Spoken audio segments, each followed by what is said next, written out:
Hey everybody, welcome back to the Bourbon Note. I'm Greg. I'm Ben. And today, we're drinking bourbon.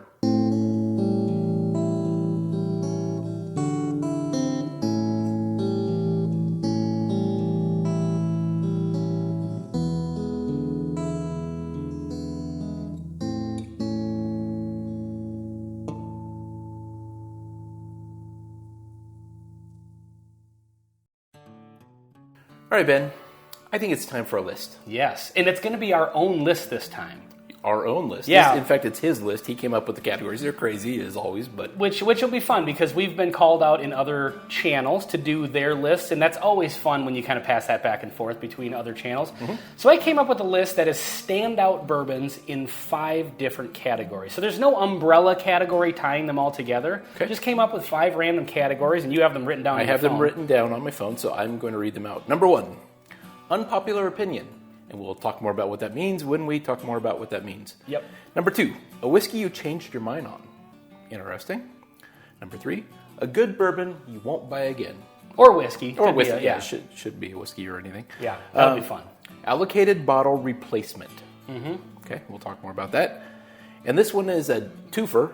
Yep. Best or worst, or I guess it's and. Best and worst. Stats versus price. Yep. So what's the best stats versus price, and what's the worst? I think that one could spark some debate, so that'll be fun. I think we will experience some debate. Yeah, for sure. So before we get into the list, we want to actually call out some other channels to participate in this exact same list, because we'd love to see other people's opinions on these categories. Yeah. So if you're one of our friends, our channels that we regularly interact with, you're already included in the challenge, but we have too many to list at this point, which is awesome problem to have. A fantastic problem to have, yeah. So that's good. But we want to call out some channels that maybe don't know us. Mm-hmm. So we want to call out Those Bourbon Guys. Awesome channel. Oh my god. Seriously gonna break another one? That'll be the second one today. Oh my gosh. We'd like to see Shayla over at Whiskey Central. All right, if you know what I'm drinking, tell me. Tell me in the comments. Let's do it. Damn, that's probably enough. Yes, let's go. Dara at The Average Drinker. One of those that'll slap your booty because it's got so much flavor.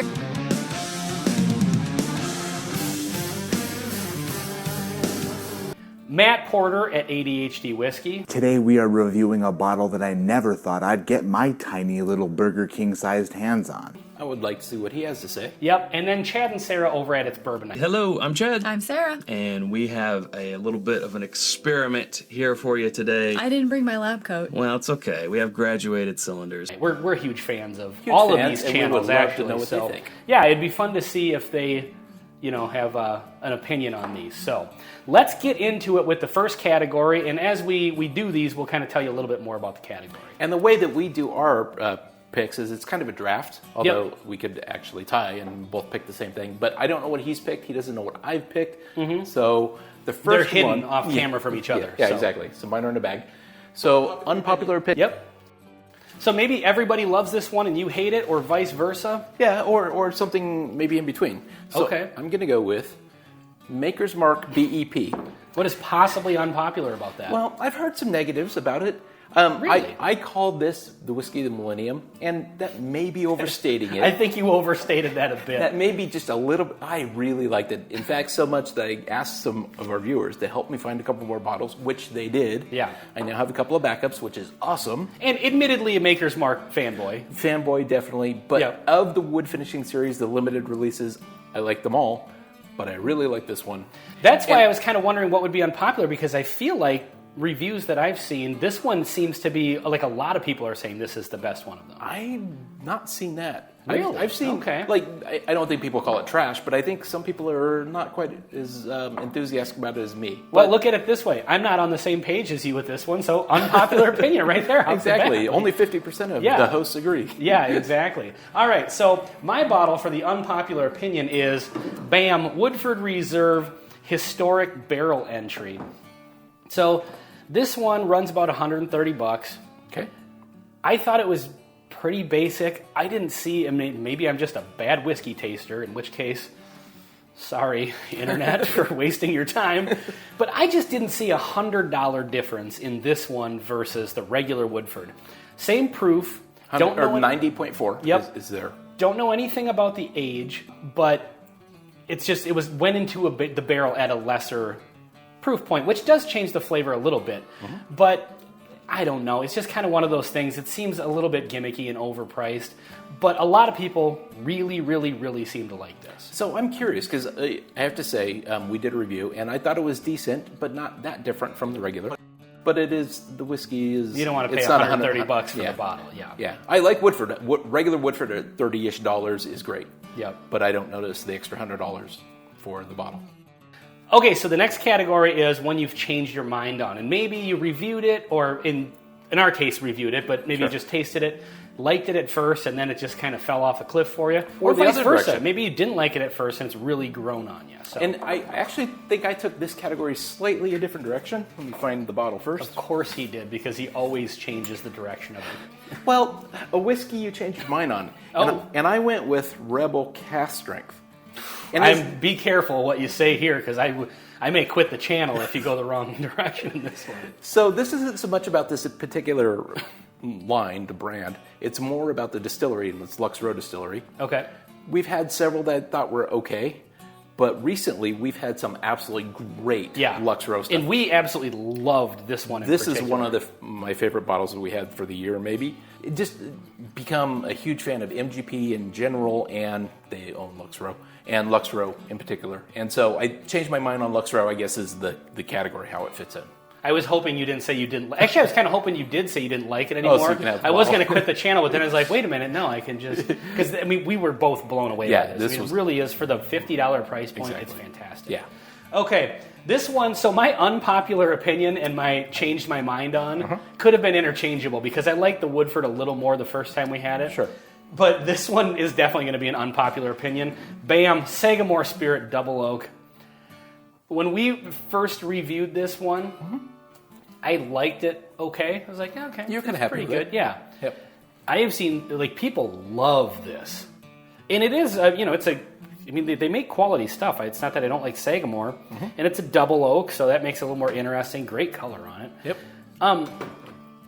I had said in that video that, it's pretty good. I don't think I'll have a hard time getting through the bottle. You starting to have a hard time? I'm starting to have a hard time with it. I really genuinely am not liking this.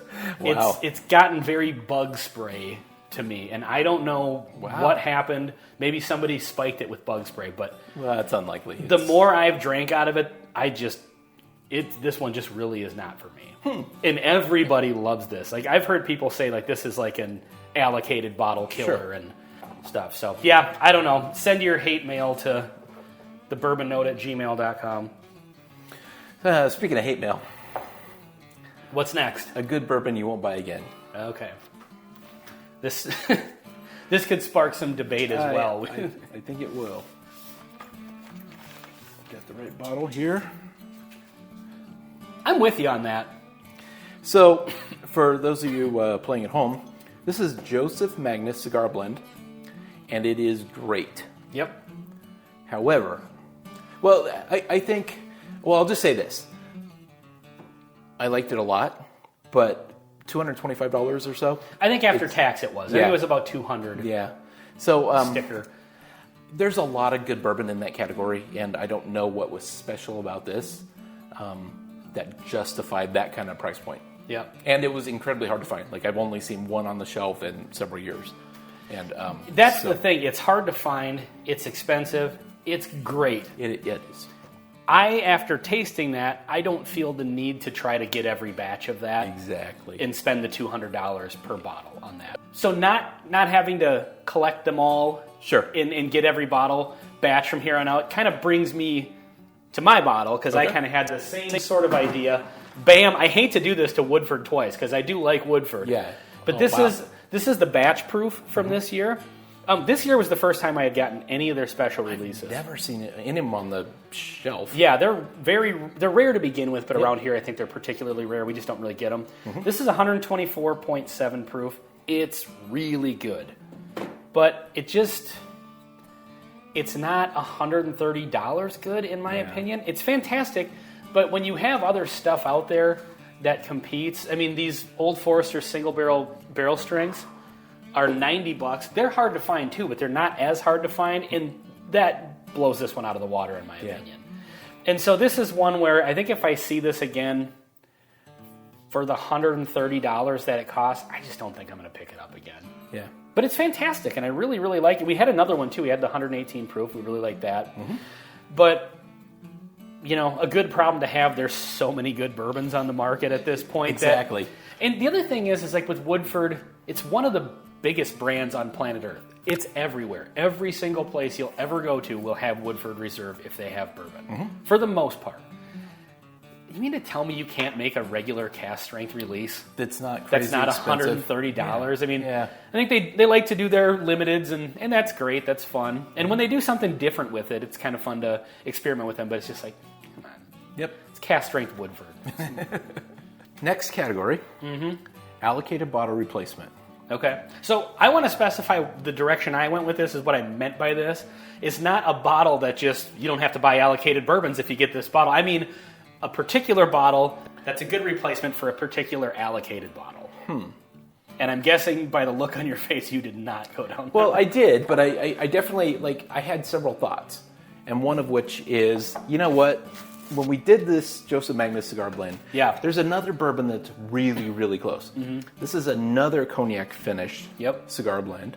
Outstanding. This is Jepson Bourbon and available from StorytimeDistillery.com. Yep. It's called Friday at Fred's. They're almost out of them. It's an online club where you can buy single barrels. Which we do not have any sort of stake in, by the way. we're We just fans really, of. really like their products. Yep. And $65, I believe. $65. Then you got to pay for shipping. Yeah, plus shipping. It is like a toss-up between which one's better. Yeah. And I so think it's they're so hard close to- that it's almost This is indiscernible. triple the price by the time you pay. Well, more than double. Yep. And so, Yeah, I agree with you 100% that this is... So the allocated bottle is the one that's already on the shelf. I like that. Yeah. Or that's already on the bar here. Exactly. Yeah, I would agree with you 100% because even when we reviewed the Joseph Magnus cigar blend, we compared it to that. We did. And they were so close. And again, that's one of those price things where it's like, you get to a point where it's like you're pricing me out of my interest in your product. and what I would say is, it's not that this was great. Like, I genuinely love it. But this one at half to a third the price was so much. I mean, they were really so close to equal that this is just such a steal. Yeah. Well, and the other thing is, before we get shredded in the comments for this... Yeah, people are going to enjoy this. I'm not even saying that the Joseph Magnus is necessarily overpriced because Right. it is I think it's like 3 cask finished, and blended and stuff. You got to pay a premium for that, and I totally agree with that. Yep, I agree. So this one, on the other hand, I mean, it's just cast strength. Yep. So anyway, okay, so my allocated bottle replacement. The allocated bottle to replace is, bam, this is an empty one. Elmer T. Lee. Could you and I have been more let down by Elmer T. Lee? I think it's it's a fine bourbon, but the expectation was so high. That was the first unicorny kind of bottle I saw, or I got the opportunity to buy out of the lottery. Yeah. I didn't pay a crazy amount. No, you paid MSRP for it. They're only like $40, $50, Yeah, or maybe 60, I don't know. And so, but then we got it. We did a review, and I was like, oh, it's Elmer T. Lee. Like, It's very, very basic. Yeah. Which I would say mostly about Buffalo Trace Mash Bill too, but I don't know, send your hate mail. And send your hate mail for this if you will, but bam, I'm throwing 1783. Evan Williams 1783, I think is a viable replacement for Elmer T. Lee on flavor. okay. On flavor and complexity and these are single barrels, so maybe we just had one that was, I'm just going to put that like that, Yeah. wildly, but I've heard so many people say like Elmer T. Lee is just, it's kind of basic bourbon. It should be. I mean, if it wasn't for Buffalo Trace and, the whole unicorn status. Yeah, I don't that think would be- that this would be a big deal at all. Right. There's really no reason for it to be. Yep. So, all right, so this is the one where I really, really want to see people's opinions. The stats versus price, because we know that stats don't necessarily mean everything. Age, proof are kind of the two main stats. Sometimes, finishing and things like that. Yeah. Sometimes you can get a 5-year bourbon that's outstanding. Yes. And Sometimes you can get a 90 proof bourbon that's outstanding. We happen to like high proof stuff, so if you love 90 proofers, then maybe a high proof one on the stats would be a negative for you. So I'm really excited to see what people say about this one. Yeah. And we've got a good one and a bad one for this. Okay, so I'm going to go like the best versus, essentially price versus quality. I almost went with this one because it's high proof. It's low price, and I think it's great. However, I didn't want to keep picking the same bottles over and over again. I think you have quite an extensive bourbon collection at home that you don't have to keep picking the same exactly. one, So, best stats versus price. Okay. Now, the price was free, so that's not really fair. However, I did order a bottle and it's on its way, but all I have right now is a sample bottle. This is 13th Colony, their bourbon. Yeah, that's kind of a new distillery that's making a lot of waves. Yep. They're not available everywhere. It's a small distillery. They're located just outside of Atlanta, Georgia.